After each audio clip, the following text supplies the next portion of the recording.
Reading is different now. Reading was once something that we did to get lost in stories, challenge our worldviews, expand our ways of thinking, and it was something deeply personal. Now reading is far more trendy. It's an aesthetic, it's romanticized, and worst of all, it's monetized. I've been a part of the book community, at least the booktube side of the book community for, I don't know, 7 years now? I think 7 years now. And I consume a lot of book content, and because of that, I've seen a lot of conversations, really interesting conversations come up in the topic of how making reading a more social hobby sometimes shifts the way the hobby is or how enjoyable it can be. Funny enough, I've been planning this video for about 2 weeks now, and about a week before this video is going to go live, an article dropped that had a pretty condescending tone talking about how like the book sphere is changing, and because of that, it's something that people have started discussing again. So even though I've started planning this video like 2 weeks ago, because of that article, I'm now about a week late to the conversation, and that's just life on the internet. But it doesn't matter. I actually think that this is a pretty interesting and nuanced discussion, and it's one that's been had for a long time. There have been many articles posted about how reading is changing and not for the better. There have also been many reader content creators that have kind of reinforced that, not directly by talking about articles, but just by talking about their own personal experiences. Since I've joined BookTube, I have watched videos by content creators or read posts from book Instagrammers or book bloggers saying that making this a more social hobby, making it something that is upfront and that they have an expectation to be posting a certain amount, has kind of sucked all the fun out of it. Not to mention comments that I read on YouTube videos saying, thank you, you're actually authentic, all these other people are posing, or your opinions seem real, I trust you more than the other ones, or even content creators making content about other content creators saying like, I don't believe that you're really a reader. People talking about how the social aspect of reading can really shift and change what reading is to people as a whole, as well as people testifying that, yeah, they found that experience to be true to themselves, that reading truly is just different now. I want to discuss that. I want to talk about the articles. I want to talk about people and their own personal experiences. I want to talk about my perspective about it. I want to hear your perspective about it. But before we dig into all of that, a shout out to today's sponsor, Babbel. Babbel is one of the top language learning apps in the world. Its intuitive lessons help you to learn a language through real life conversations. Hola, soy la madre de Alejandro. Mucho gusto. ¿Usted es el profesor de música? Perdón, ¿tú hablas inglés? Ella habla italiano. Ella habla italiano. I started using Babbel several months ago, specifically because we were planning a trip to Puerto Rico, and the last time we went to Puerto Rico we had an amazing time, but we definitely had some language barriers because we don't tend to hang out in the more touristy areas there. So I wanted to do better. I wanted to be able to actually bridge that gap since I was the one going to someone else's space. And I did! I certainly still have a whole lot more to learn, but when we found ourselves in those situations where I needed to use my Spanish, I was able to, and we were able to get by, which is I felt really good about. And as I continue to use the app, I learn more, and I hope that the next time I go back, I will be able to do even better. Babbel also offers a 20-day money-back guarantee. Babbel teaches real-world conversations, lessons that prepare you to have practical conversations about travel, business, relationships, and a lot more. I use my computer to do my lessons in the morning before I start work, but they also have an app on your phone that's super easy to use, and if you use the link in my description, you can get 60% off your subscription. Babbel is the top learning app in the world. I've used several language learning apps, and Babbel is the only one that I've actually been able to stick with. I really like it. So these articles that I'm referring to have said a lot of things, but they mostly kind of come down to the same root idea, which is just that reading is different now. It's becoming more shallow, it's becoming more about appearances and less about reading, or arguing that reading is kind of just dying altogether because of how much things have changed. A lot of these articles will talk about reading being more about an aesthetic or aesthetic. This word that is so frequently used nowadays that I can't say aesthetic. aesthetic. I'm just gonna say it wrong. It's why do people use it so much? People are concerned. These articles oftentimes talk about how reading is more about appearances, sitting in front of your bookshelves that a lot of people think is a green screen. It's a bookshelf. There's books on here. They're real. Sitting in front of your pretty bookshelves that are strategically placed and talking about books, posting on Instagram all the time, showing off your pretty books in the perfect positioning with non-cracked spines. I don't know, talking about the same books over and over and over and over again, unhauling books that you just hauled just to make more content, you know, like, you've heard the conversations maybe. And the articles are oftentimes written with a certain kind of tone of sort of superiority. The way I read is better than the way that you read. Reading is being ruined by these people who are reading in this certain kind of way, or just kind of accusatory, you're not a real reader. I have a couple of conversation points that I want to have around this. I'm gonna start here, but hear me all the way out. This conversation isn't new. Looking down on readers who are different than you is not unique. Certain categories like young adult, manga, comic books have been looked down as lesser ways of reading for ever. Some people believe that genre fiction isn't as valuable as literary fiction. Some people believe that modern books aren't nearly as notable or thought-provoking as classics. Some people think that classics are boring and outdated and worthless at this point, and modern books are superior. Everybody thinks that what they read is better than what someone else reads. Not to mention formats. Audiobooks are not real reading. Ebooks, also not real reading somehow. But even these conversations aren't new. But there have always been these discussions in articles and books comparing genres and saying, oh no, this is gonna ruin reading for the next generation, which is really funny to me. So this conversation of reading is being ruined by the newest, most innovative thing is old hat. Reading has always been a performance thing and a sign of intellectual prowess. Like, that's always been a thing for some people, where it's like, comparing how many books you've read, or you haven't read that book, I've read it twice. Or pretending to have read certain books to appear more intellectual. This has always been a thing, like, this isn't new. But with the internet, everything is amplified. The internet amplifies everything. And so something that can be a lighthearted, fun hobby that connects readers with readers can easily turn into a performance-based thing that sucks the joy out for a lot of people. It's just funny because a lot of the conversations that I see brought up is stuff that I can look back and see, oh man, this conversation has kind of always been here. But I also think that these conversations are valid and that it's not necessarily useful to just shut them down entirely because maybe they might have a snooty tone. Because truly, reading is trendy now. Keeping track of reading, having entire websites dedicated to tracking our reading, having bookshelves that are not just utilitarian, they're not just tools to hold our books, but they're actually like showcases in our homes. I know that some of my favorite decorations in my home, I only have the one, are bookshelves. I have bookshelves here, I have some upstairs, and I love to organize them. I love to like put them in their categories, and I like that they're a piece of my furniture because I'm a reader,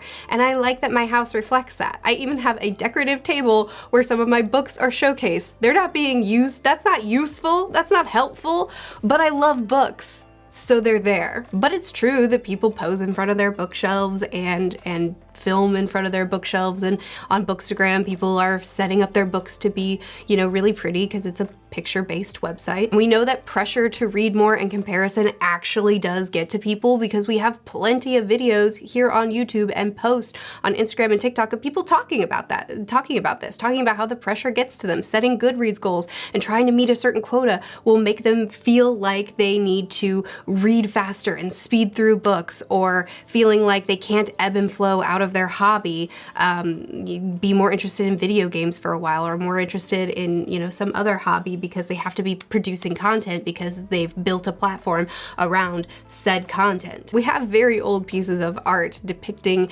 people reading. And it is funny to me because I've always looked at those photos and thought, how cool, I love to see it. But now that I've read discussions online, read comments, seen videos posted about specifically people aiming their cameras at themselves during reading vlogs and recording themselves reading, and how fake it seems, because like, are you truly reading while you have that camera angled at you, or are you just thinking about what you look like on that camera? And you know what, like, fair enough. I don't really do that in my reading vlogs very much, because that's exactly what I do. I just think about the fact that the camera is angled at me and I don't actually read. That's not to say that everybody is that way, but like, it's a fair point, but it's also funny because, like, the pieces of art of people reading, was she actually reading in that photo? I don't know. Or in that painting? I don't know. I don't super care either, because the point was to capture an emotion or to capture a feeling, to capture somebody who loves stories. And that's kind of the point for reading vlogs too, is like, we're hanging out, we're showing reading, we're showing the life of a reader. And like, I don't really care if somebody is actually reading in those clips, because I like reading content. And while I'm personally less involved in spaces like BookTok, Bookstagram, Goodreads, I know that this is not platform discriminate. This happens in every hobby, really. In fact, I'm pretty sure that this happens in most spaces where an individual activity turns social, because we as humans have a tendency to compare and compete. And it's really interesting to me because comparison is such a plague to humanity.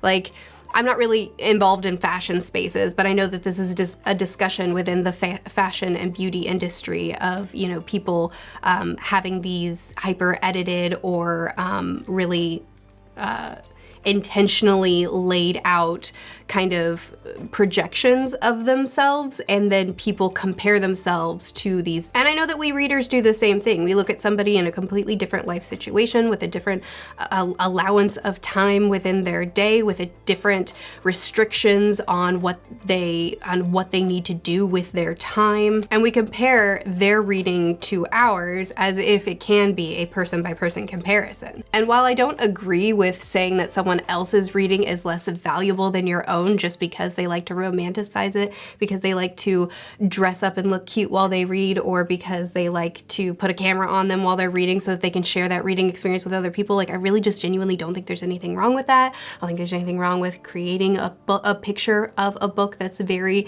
set up to make it look really cute. Like, I don't really see any issue with these things. And generally, I think that people should just stop caring so much about what other people are doing. Like, if you're not into it, cool. That should be good enough. Even with that being said, I don't necessarily think that there's something wrong with having a discussion about how the competitiveness of setting a Goodreads goal, even if you're only competing with yourself, can suck the joy out of it for some people. Or how it's really easy to compare yourself to others and feel like you have to read a certain amount of books in order to keep up with other people. Or even just saying that you tried to get involved in a certain community and you didn't enjoy the kind of content that it put out, whether it be BookTok because it produces more short form content, or BookTube because it's very focused on stuff like hauls and list type videos, and less focused on in-depth reviews, though there's plenty of those here. But no community is perfect, and no community is perfect for everyone. So I do think it's valuable to have these conversations. And while I don't believe in snooty tones or calling yourself better than somebody else or calling someone not a real reader, no community is perfect. So having conversations about the things that make the community imperfect for you, I think is a valuable thing, and not necessarily something that we just need to slam down the moment it comes up. And this isn't me talking about people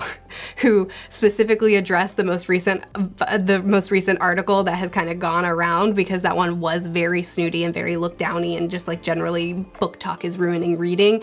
So I'm not really talking about that one in particular. I'm talking about these conversations that they come up. I don't know, I think what we're seeing is less of that BookTok is ruining reading because it's shallow, or Goodreads is ruining reading because it's competitive, or Bookstagram is ruining reading because it's all about appearances, or whatever kind of, you know, sensationalist thing people want to say. I think it's less about that and more just about the human nature of taking something that's social and turning it competitive and comparative, and how that can be so damaging. I personally don't feel an obligation to read a certain number of books, and In fact, when I read a lot of short books in a month like I did in January, I almost feel like I need to apologize and explain this is a high number of books, but it's because there were lots of short books in there, and I feel bad because I don't want people to compare themselves to me. So I haven't really felt the effect of feeling like I need to read a certain number of books or keep track of my reading really closely or compare myself to other people. But I also don't want to shut down these conversations just because I haven't felt that up to this point, because obviously people do feel that. Like, that is a legitimate thing that's happening